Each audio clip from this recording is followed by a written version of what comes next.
Morning বন্ধুরা, কেমন আছো তোমরা? সবাই ভালো আছো তো? লাইফস্টাইল উইথ টিঙ্কুর তরফ থেকে তোমাদের সবাইকে স্বাগত জানাই।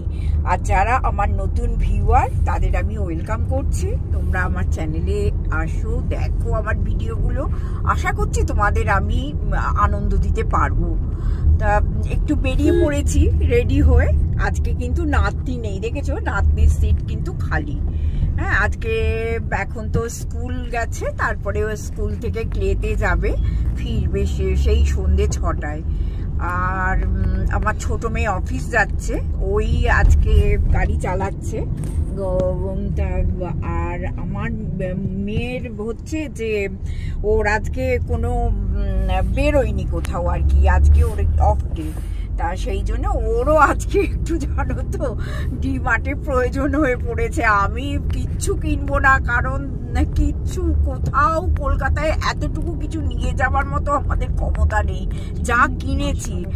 এরপরে মেয়ের একটুখানি দরকার আছে, ও একটু যাচ্ছে একটু মানে বাজার দোকান একটু করার জন্য।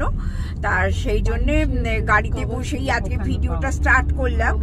আর সকালবেলা যে রেঁধে দিয়ে গেছে সে ডাল আর ঢেঁড়স আলু ভাজা, পাঁপড় ভাজা, ডিমের কারি, এইসব সে রেঁধে দিয়ে গেছে। এবার সেই সব গুছিয়ে গাছিয়ে নিয়ে এবার সবাই মিলে বাড়িতে লক অ্যান্ড কি করে বেরিয়ে পড়লাম আমরা।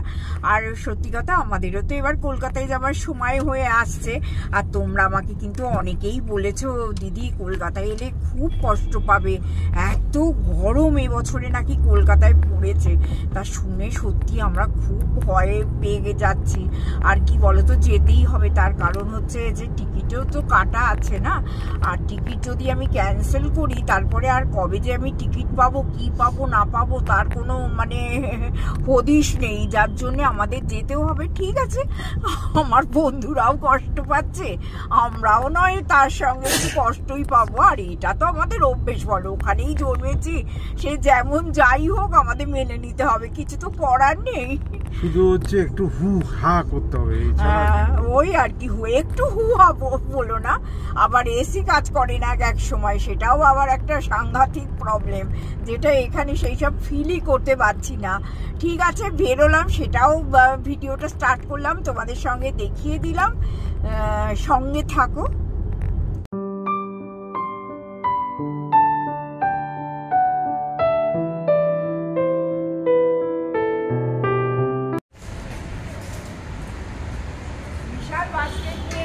ভেতরে ঢুকছি, আর হয়তো ভেতরে শুট করতে পারবো না।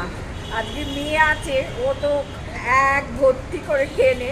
তা সেটা তো যখন ঢুকছি, যদি সম্ভব হয় নিশ্চয়ই শুট করে তোমাদের দেখাবো, আর যদি না সম্ভব হয় তাহলে অবশ্যই দেখাতে পারবো না। তা ঢুকছি, সেটা তোমাদের সঙ্গে শেয়ার করে দিলাম, সঙ্গে তারপর টাটা।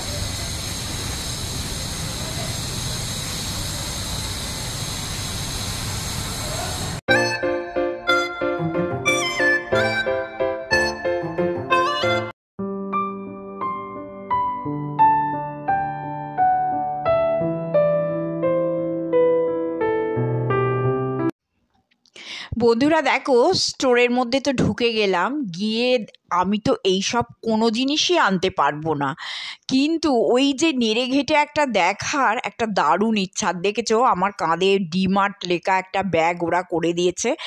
আমার যে পার্সটা ওইটা এই ব্যাগের মধ্যে ঢুকিয়ে ওরা সিল করে দেয়।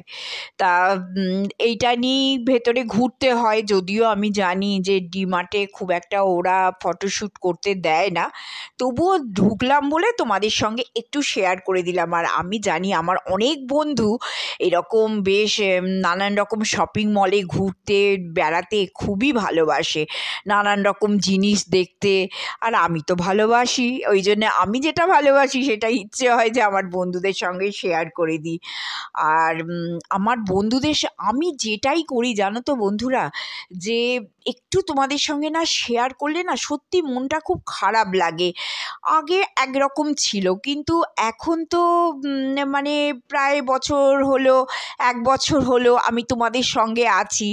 আমার প্রতিটি পদক্ষেপ, আমার প্রতিটি জীবনধারা আমি তোমাদের সঙ্গে দেখাবার চেষ্টা করি, এবং আমরা ভালোবাসি। আর আর তোমরা খুব খুশিতে দেখো। তা এত বড় জায়গা, এইবার মেয়ের কিছু জিনিস দরকার ছিল। এইবার ওরা এখানে আসে না, ওরা ওই বাড়ি থেকে অর্ডার দিয়ে দেয় সুইগি সমস্ত কিছু বাড়িতে দিয়ে দেয়।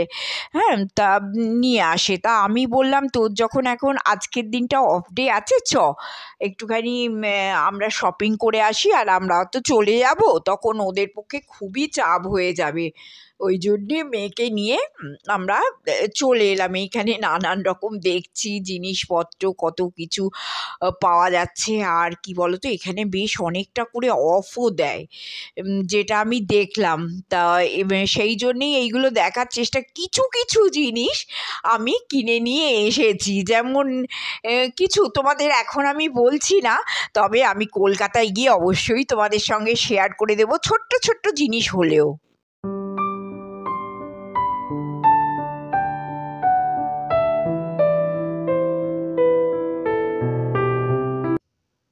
শপিং মল থেকে বেরিয়ে গেলাম বন্ধুরা। এইবার তোমাদের ভেতরে কিন্তু বেশিটা দেখাতে পারিনি। এইবার মেয়ে যা টুকটাক জিনিস কিনলো সেইগুলো আমি ওকে সাহায্য করছি ব্যাগের মধ্যে রাখার জন্য, কারণ এবার ট্রলিটা ছেড়ে দিতে হবে, আর আমাদের উবেরও বুক হয়ে গেছে। সেই জন্যে আমরা একটু তাড়াতাড়ি করছিলাম। আর তোমাদের তো বলেইছি যে একটা গাড়িতে করে আমার ছোটো মেয়ে অফিস চলে গেছে, আর আমার মেয়ের গাড়িটা একটু খারাপ হয়ে গেছে, ওই জন্য আমরা উবের বুক করেই বাড়িতে যাব। তা কিছু শখের জিনিসও কিনেছে, বড় বড় কাঁচের গ্লাস, জানো তো আমার দেখে কি ইচ্ছা করছিল এগুলো কেনার, কিন্তু কি করে নিয়ে আসবো বলো, সেটা তো পসিবল নয়, ইচ্ছেই থেকে গেল।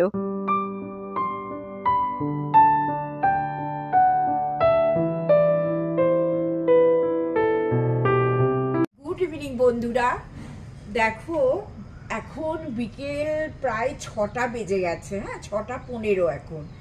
তা ব্যালকনিতে দাঁড়িয়ে দাঁড়িয়ে আকাশটা দেখে এত ভালো লাগছে না, যে সঙ্গে সঙ্গে ক্যামেরাটা স্টার্ট করলাম, করে তোমাদের আকাশের রূপটা দেখাবার চেষ্টা করছি। কি ভালো লাগছে না, যেন মনে হচ্ছে চারিদিকটাকে আবির নিয়ে ছিটিয়ে দিয়েছে, লাল হয়ে এসেছে।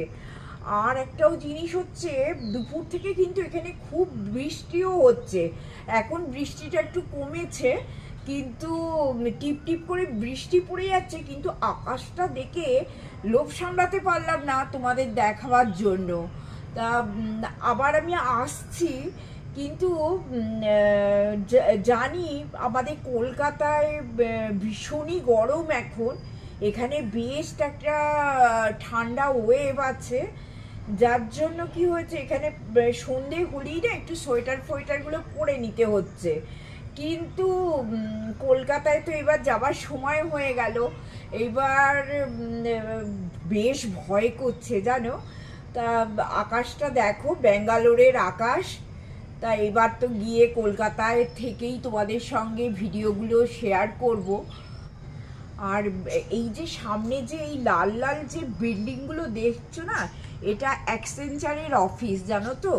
এই যে আমার মেয়ের পুরো আইটি পার্কের মধ্যেই মানে ফ্ল্যাটটা। তা দেখো, পাশাপাশি সমস্ত আইটি অফিসগুলো তোমাদের সঙ্গে একটু শেয়ারও করে দিলাম, ব্যাঙ্গালোরের আইটি অফিসগুলো। হ্যাঁ, এই লাল, আবার তো বলছি, লাল বিল্ডিংগুলো অ্যাক্সেঞ্চারের অফিস। সঙ্গে থাকো, আসছি। বৌদির মুখে শুনলে তোমরা বন্ধুরা, আমি ঘরের মধ্যে থেকে পূর্ব আকাশ মানে ইস্ট, যেখান থেকে সূর্য ওঠে, ইস্ট আকাশ থেকে মানে তাকিয়ে বা তাক করে ক্যামেরা আমি কিছুটা ছবি তোলার চেষ্টা করছি। সন্ধে হচ্ছে 6:25, 6:30 এমন বাজে। চারদিকে ওই সেই পুরনো দুর্গা মন্দির তোমাদের দেখাচ্ছি এই দিকের জানলা দিয়ে, কতটা সুন্দর দেখা যাচ্ছে দেখো। হ্যাঁ, এবং বড় বড় সব বিল্ডিং ইত্যাদি সমস্ত বাড়ি থেকে দেখা যাচ্ছে। আর রাত্রিবেলা বড় সুন্দর লাগে, এত সুন্দর আলো জ্বলে, ঝলমল ঝলমল করে। আর এটা হচ্ছে এদের ভেতরকার স্টেডিয়াম বা খেলার জায়গা, ফুটবল ক্রিকেট সব বড় খেলা হয় এখানে। বৃষ্টি হয়েছে আজকে সারা দুপুর থেকে, এবং প্রায় 3টের পর থেকে বৃষ্টি হয়েছে, যার জন্য আমি নাতনিকে ক্লে থেকে আনতে গিয়ে স্কুটি নিয়ে যেতে পারিনি। সুতরাং আমাকে উবের ছাড়া কোনো রাস্তা নেই, আমি উবের করে নাতনিকে আনতে গেলাম এবং উবের করেই আবার ফিরলাম ওকে নিয়ে। তো যে বৃষ্টি হচ্ছিল, এখন বৃষ্টিটা থেমেছে, কিন্তু সমস্ত পিচ মাঠ সব ভিজেই, সুতরাং খেলার কোনো অবকাশ নেই। ওয়েল মেনটেন্ড জায়গা, এবং তোমাদের এগুলো একটু সাক্ষী রাখলাম, কারণ আমরা তো আর 3-4 দিন বাদেই চলে যাব। তো ব্যাঙ্গালোরের এই পড়ন্ত বিকেলে পড়ন্ত রোদ্রের আলোয় কেমন দেখতে লাগে, এটা দেখে খুব মনটা মনে হচ্ছিল আমরা আমাদের বন্ধুদের সঙ্গে একটু শেয়ার করি। তো বন্ধুদের শেয়ার করব বলেই আমরা ক্যামেরা নিয়ে আজ জানলায় এসেছি। ঠিক আছে, পরবর্তী পদক্ষেপে কি দেখাচ্ছি তোমাদের জানাচ্ছি।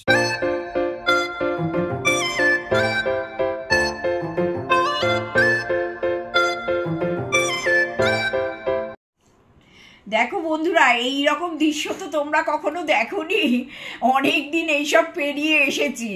তা এখন ওর মা নেই, ব্যাডমিন্টন ক্লাসে গেছে। তা আমাকে বললো যে ক্লে থেকে ওর দাদা এনেছে, তা আনার পর আমি বলেছে 6:30টার সময় খাওয়াতে। প্রায় 1 ঘন্টা ধরে খাওয়াচ্ছি, জানো, কোমর টোমর সব ধরে গেছে নাতনিকে। তার ক্লেতে ওর খাওয়ানো দাওয়ানো সব ব্যাপার আছে, কিন্তু আমার নাতনি তো কিচ্ছু খায় না ক্লেতে।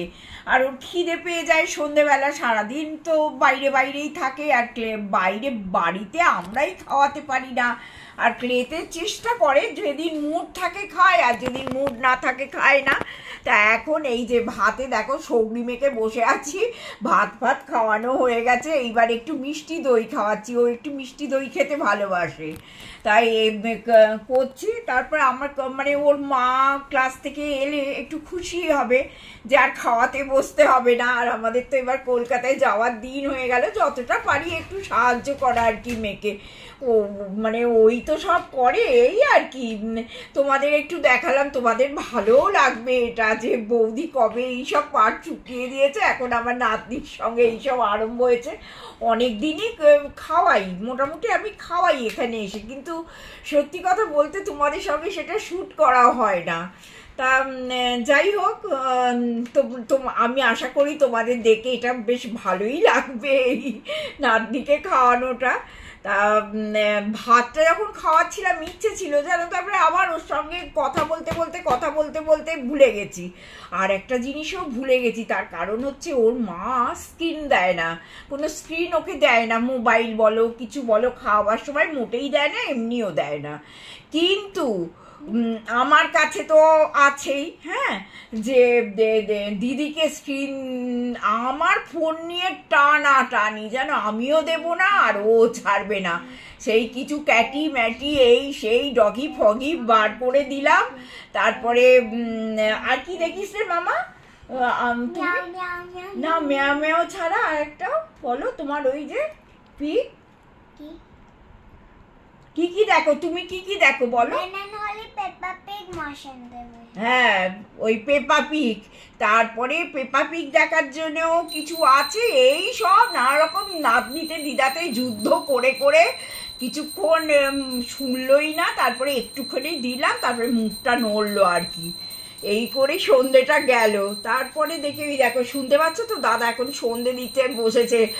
আমি দাদাকে বলছি যাও তুমি সন্ধেটা দিয়ে নাও, এখন প্রায় 7:45 বাজে। বলছে ওরে বাবা, তোমার কাণ্ড দেখে আমি আর সন্ধে দিতেও যেতে পারছি না, তোমার কুস্তি দেখে আমার পুরো টেনশন হচ্ছে। তা যখন নাতনির ভাত খাওয়া হয়ে গেল, এখন বসেছে সন্ধে দিতে দাদা। সঙ্গে থাকো, হ্যাঁ।